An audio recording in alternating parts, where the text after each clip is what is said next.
Vous écoutez le journal d'Iggy, chapitre 18. Déménager avec son cheval. Bonjour et bienvenue dans le podcast équin bimensuel qui raconte le quotidien en tant que propriétaire de chevaux. Tous les 15 jours, je publie ici un nouvel extrait de mon carnet de bord pour partager avec vous et avec le plus d'objectivité possible mon aventure avec ma jument Iggy. Le but, s'entraider entre nous et arriver à se poser les bonnes questions. Dans ce nouveau chapitre, je vais revenir sur mon déménagement récent. Vous êtes plusieurs à m'avoir suggéré d'en faire un épisode, alors je me lance enfin pour vous partager ce retour d'expérience. Au programme, préparation, perte d'équilibre, adaptation et prise de conscience pour aller de l'avant.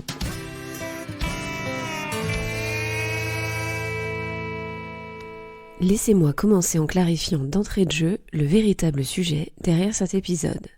Nous allons bel et bien parler, aujourd'hui, d'un vrai déménagement, et pas d'un simple changement de pension, même si bien sûr, cela va de pair. Juillet dernier, j'embarquais ma jument Iggy dans un camion pour faire un aller simple Lyon-Vexin. 520 km de distance au compteur, 9 heures de trajet, dont 2 heures à contourner Paris. Quelques mois plus tôt, je trouvais la maison de mes rêves, un déménagement qui annonce donc du bon.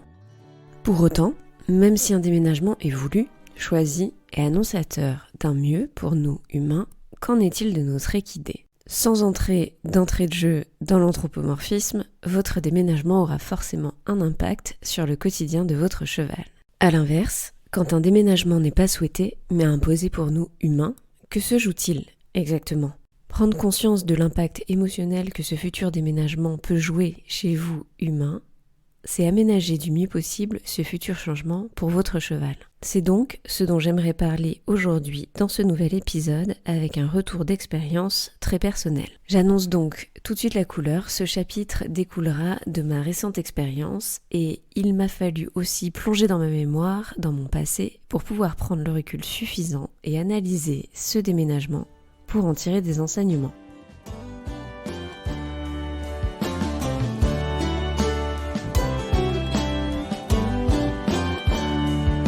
Petite, j'ai donc souvent déménagé.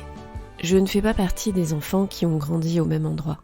Changer de ville, d'école, de camarades, ça fait partie de mon vécu.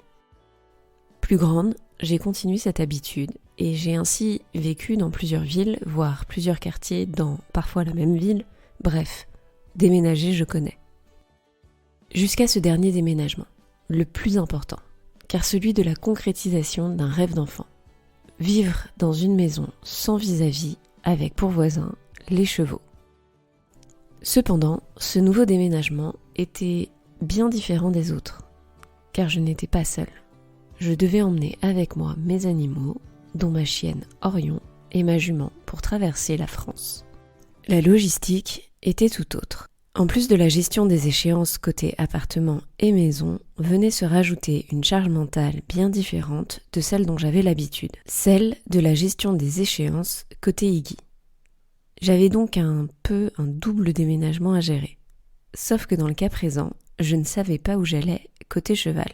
Une grosse partie de mon stress venait de cette gestion-là précisément, parce que je ne l'avais jamais fait avant, et je devais faire des choix pragmatiques sans être sûre de moi dans un temps très limité. Ainsi mon printemps a été rythmé par des cartons, des déplacements et beaucoup d'organisation, des plannings, des devis. Un déménagement loin, dans une nouvelle région, c'est comme une grosse inconnue avec des points d'entrée multiples qu'il va falloir intégrer et gérer. Bref, ce déménagement-là ne ressemblait ni de près ni de loin aux autres que j'avais déjà pu avoir dans ma précédente vie. Je vous passe donc tous les détails dans cet épisode du déménagement de l'humain. Ils ne seront bien évidemment pas les mêmes selon votre âge et votre situation. Quitter ses parents pour aller faire ses études, changer de région pour une prise de poste ou déménager sa famille pour suivre son conjoint, toutes ces situations sont bien différentes et pourtant elles ont un trait commun. Elles sont un nouveau départ. Et qui dit nouveau départ dit perte de repères, rupture d'un équilibre. Ce n'est pas négatif, mais c'est un fait. Déménager, c'est bouleverser son quotidien pour en reconstruire un nouveau. Voici donc le premier enseignement que j'ai retenu de ce déménagement aux côtés d'Orion et Iggy. Aussi heureuse que j'étais de parcourir la France une nouvelle fois pour m'installer dans ce nouveau chez moi, je ne pouvais pas ignorer le chamboulement que c'était. Surtout avec Iggy. Je venais de mettre 1 an à construire un équilibre précieux entre ma jument et moi, la gestion de l'environnement et le cercle de professionnels qui nous entourait. Tout ça pour recommencer à zéro. Heureusement, je m'étais pas si mal préparée, même s'il y a des événements que l'on ne peut pas prévoir. Mais ça, on en parlera plus tard.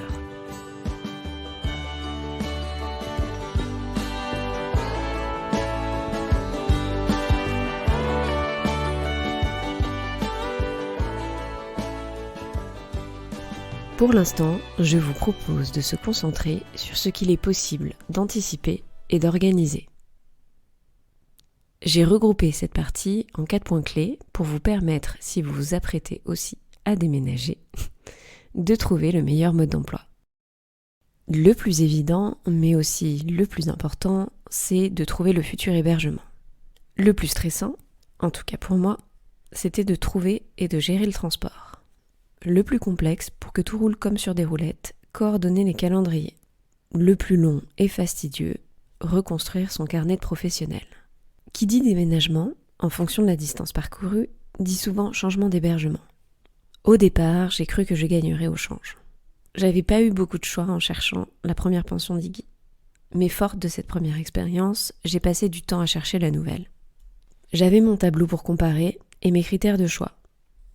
Je me suis vite retrouvée confrontée à plusieurs problématiques. 1.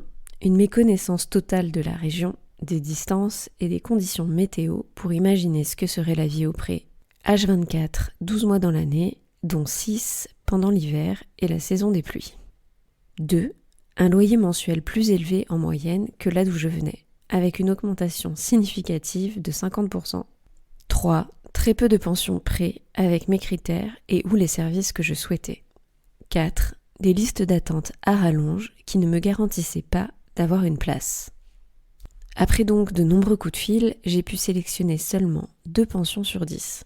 Donc 2 visites uniquement pour espérer trouver mon bonheur avec Iggy, sans garantie aucune puisque j'étais bien évidemment sur liste d'attente. Pas facile donc d'être sereine au fur et à mesure des semaines. Puis, j'ai eu finalement une place dans les 2 et j'ai dû faire un choix rapide sur le souvenir d'une petite visite d'1 heure. Pour celles et ceux qui écoutent le podcast depuis le début, je pense que vous pouvez imaginer mon inconfort, moi qui me pose 150 questions à la minute. J'ai donc pris une décision émotionnelle et j'ai choisi la pension où j'avais une amie, car je savais que j'aurais besoin, une fois sur place, d'être un tout petit peu entourée. Pour celles et ceux qui écouteraient cet épisode sans avoir écouté les précédents, sachez que dans le chapitre 3, Choisir sa pension équine, je détaille et partage l'ensemble des différents modes d'hébergement, ainsi qu'un tableau de critères pour vous aider à faire votre choix. Il m'a d'ailleurs bien servi une nouvelle fois, surtout pour rester objective avec autant de kilomètres de distance. J'ai donc eu ma petite dose de stress avec l'hébergement, que je n'ai réussi à confirmer finalement que 3 semaines avant le grand départ. Mais comme dit précédemment, ce qui m'a le plus préoccupée pendant de longues semaines, c'est le transport. Je n'avais pas envie de m'en occuper moi-même pour plusieurs raisons. 1. Je n'avais jamais conduit un van. 2. Je ne faisais pas que déplacer ma jument, mais j'avais aussi le déménagement en tant que tel de mon propre appartement dans un camion poids lourd 5 tonnes rempli à bord. 3. Avec la distance à parcourir, je préférais qu'Iggy voyage accompagné pour limiter son stress. J'ai donc opté pour un transporteur sans me poser plus de questions que ça. Ça, c'était facile. J'ai fait plusieurs devis, je savais que ce serait un gros coup à assumer. Je vous donne mon exemple, si ça peut servir à certains. Pour un Lyon région parisienne nord-ouest, les prix tournaient aux alentours de 1100 à 1800 € TTC si Iggy voyageait seul. Les tarifs se divisaient par 2 si accompagné.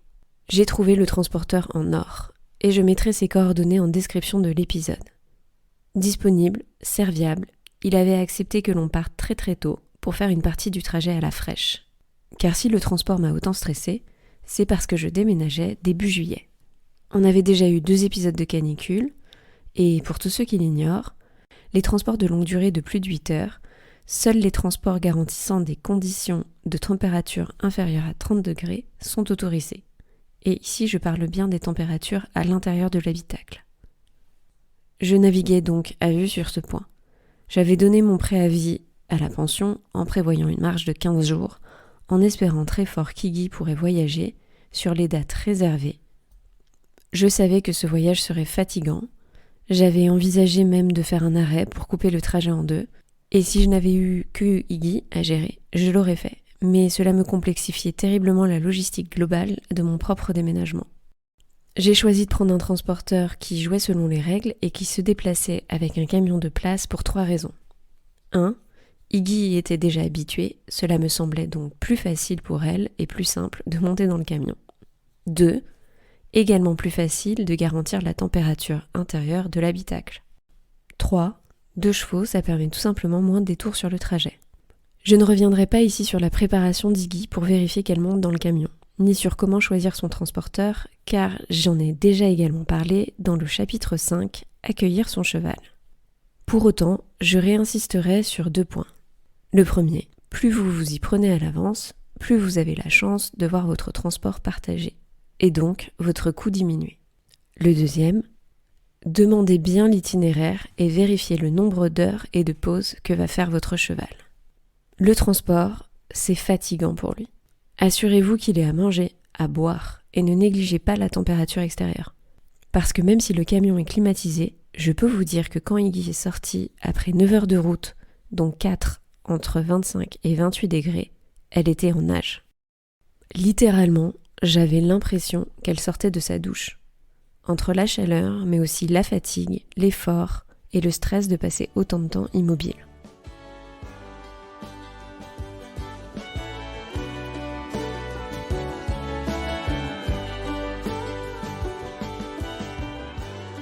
Ma principale difficulté dans la préparation de ce déménagement, c'était de jouer avec le calendrier pour que tout coïncide et pour tout le monde. L'anticipation a été clairement mon atout.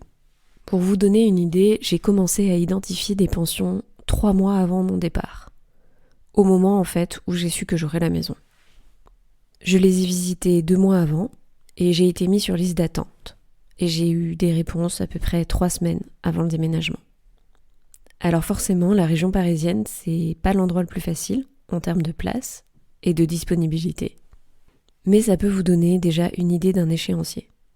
Ensuite, côté transporteur et déménageur, j'avais fait le choix de positionner des jours en début de semaine pour faire baisser la note.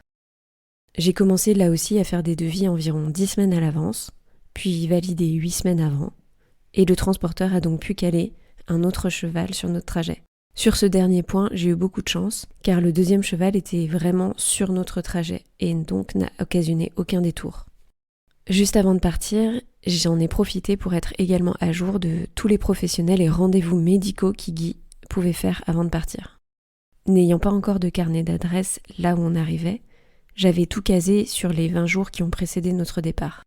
Check veto, séance de shiatsu, passage de la podologue pour avoir des pieds nickel. Bref. Ça m'amène au dernier point. Recréer son carnet d'adresse. Je n'ai rencontré aucun problème quand j'ai eu Iggy à Lyon. Le bouche à oreille avait bien fonctionné et j'ai pu trouver très rapidement les professionnels pour nous entourer.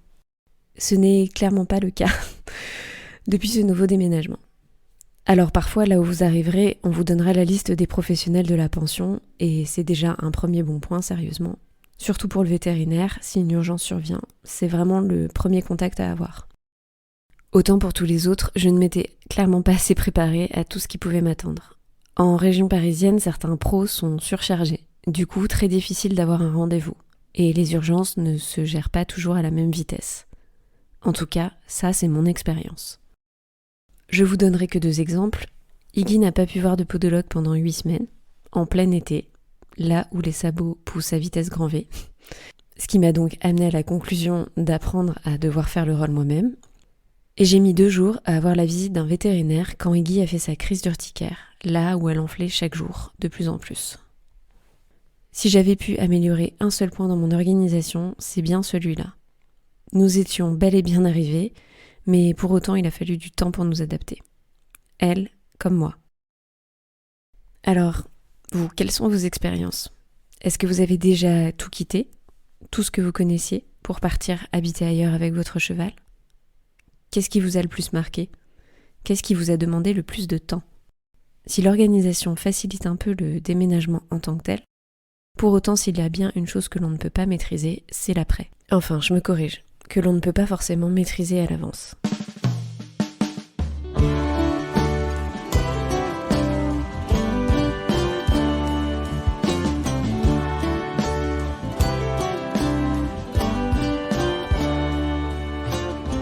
Les premiers jours et les premières semaines, on a cherché nos marques, ensemble. Avec du recul, pas si simple de s'adapter. On passait d'une petite pension familiale avec une vingtaine de chevaux et un pré de 4 à une grande pension avec plus de 60 chevaux, de super infrastructures un peu partout. Bref, une vraie écurie avec des box et une cour où il y a du passage. Je n'avais jamais eu à traverser de village pour sortir Iggy de son pré. Avant, elle voyait ses copains depuis la carrière et notre petite aire de pansage était isolée dans un coin, au calme. Bref, beaucoup de petits changements subtils, mais de petits changements quand même. Je suis venue voir Iggy tous les jours, surtout les premiers temps. Dès qu'elle m'apercevait, elle courait vers la porte du pré. Je la retrouvais avec quelques rayures de carrosserie, rien de méchant, mais je la sentais pas très à l'aise. Ça n'était pas arrivé lors de notre dernière intégration. 0 coup de cul, 0 bobo. Dès le 2e jour, elle broutait au milieu des autres juments. Cette fois, dès le lendemain, en plus des bobos, elle était couverte de piqûres. Sa peau fine et son entrecuisse laissaient apparaître des dizaines de petites bosses. Alors j'ai tenté de pas m'inquiéter, j'ai pensé et essayé de la soulager. Pendant les 15 jours qui ont suivi, une fois sur 2, je retrouvais Iggy de plus en plus enflée, avec de plus en plus de piqûres. Et honnêtement, j'ai fini par craquer moralement. On me disait de pas m'inquiéter, qu'il fallait qu'elle s'habitue à la flore, aux insectes, même si tout ça était assez impressionnant. Et c'était dur pour moi. C'était dur pour moi de voir que ça ne se passait pas comme prévu. Iggy était mal à l'aise dans la cour, isolée au pré, peu encline à traverser le village et chaque nouvelle zone que je lui présentais, et maintenant elle me sortait une crise d'urticaire géante. On n'avait plus de repères en somme. Et j'ai compris qu'il fallait très vite que j'en crée pour ne pas rester dans cette situation. Je me disais aussi qu'avec le temps, les choses finiraient par rentrer dans l'ordre. Mais parfois, il faut savoir un peu le forcer. C'est pour ça qu'en intro, je vous parlais des émotions. Parce que même dans le cas de ce déménagement, qui était très joyeux pour moi, il y avait forcément un impact sur elle. Changer de troupeau, retrouver sa place, se faire au nouvel environnement. Tout ça, c'était une perte de repères et recréer un nouvel équilibre pour elle aussi. Peu de temps avant de partir, le seul pro que je m'étais assurée d'avoir par le bouche à oreille, c'était notre futur coach. On me l'avait chaleureusement conseillé et j'avais appelé et pris rendez-vous pour rencontrer Ambre quelques semaines après notre arrivée, afin qu'elle m'accompagne dans le débourrage d'Iggy. Quand elle est venue nous voir pour la première fois à l'écurie, c'était pile le bon moment. Ça faisait 3 semaines que l'on était arrivés, mais on était l'une et l'autre à l'aise nulle part. Alors, on a travaillé là-dessus avec elle. Amener du confort pour moi, pour Iggy. Partout, dans les différentes aires de travail, sur le chemin qui mène au pré, au sein de l'écurie. Recréer des routines, instaurer un cadre, fabriquer ses repères, appréhender les espaces dans le calme et la décontraction. Je crois que je peux à peine commencer à dire, au bout de 4 mois, qu'on y arrive enfin. On a encore du travail, mais on s'est redonné un cadre pour travailler et avancer. Le chemin qui mène à l'écurie est moins stressant, la cour est presque confortable et le manège est praticable. On a même pu recommencer à sortir en balade, et toutes les deux, alors que ça n'était jamais arrivé avant. Et on adore aller s'entraîner dans la grande carrière en herbe, au calme. J'ai aussi pris conscience que ce nouvel équilibre, c'est moi qui allais le créer.